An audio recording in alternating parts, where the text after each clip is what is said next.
persevere, because you see, everybody wants the good life, but not everybody's willing to persevere to get it. You must persevere. Next, books. Books you should see as hidden treasure. Think about it. If I told you, because as I said, mentors are great in person, but some of the great mentors are no longer alive. Shakespeare, Darwin, Freud, Mahatma Gandhi. But if I told you all those people were in my house, they're going to be there this Saturday answering questions, magically I can make that happen. Would you show up at my house? Of course everybody would buy a plane ticket and end up in California. They are there in my house. They're in my library. They can be in your library too. Talking about Sam Walton. This is a man who made $160 billion for himself. More than all the other billionaires basically combined. He wrote a book on his deathbed. How many people have read it? It's a tragedy that not every business person's read a $5 book by a man who built an empire. But it's because the modern education system has turned people off from books. You got to rewire your brain. Let me show you a few quick tricks. First thing is stop seeing a book like a one-time event.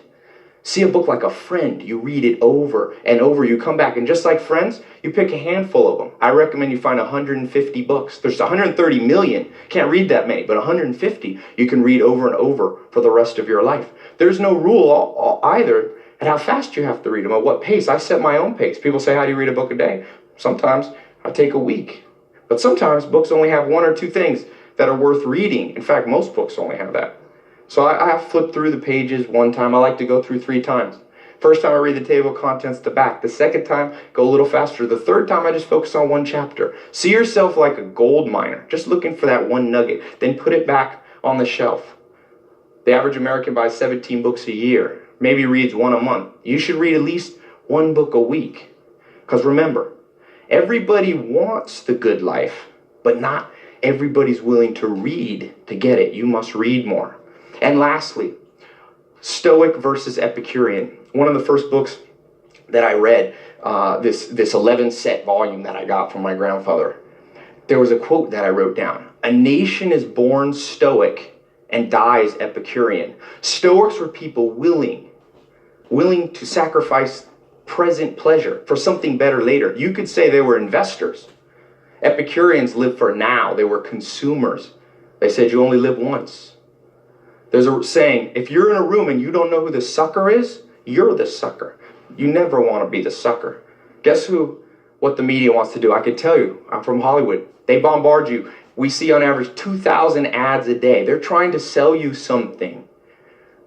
Luxury comes at a cost. It comes at the cost of killing your hopes, your dreams, your ambitions. So toughen up a little bit. Be a stoic. When's the last time you went a week without eating sugar, or walked instead of taking a car to get groceries, or did 100 push-ups, or turned the air conditioning off? Toughen yourself up. Take a cold shower.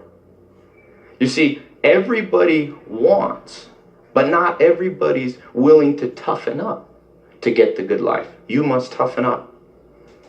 So, in closing, I'll share with you my favorite poem, Chief Tecumseh.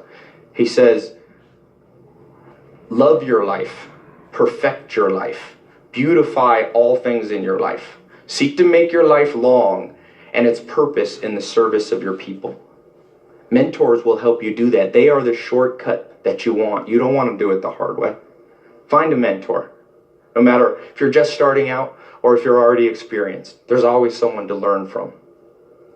You must follow those rules. Be humble. Persevere. Read more. Toughen up. Remember, it's going to be a little bit hard. It's like Tom Hanks says in the one movie. It's supposed to be hard. The hard is what makes it great. If you do these things, you will find the good life.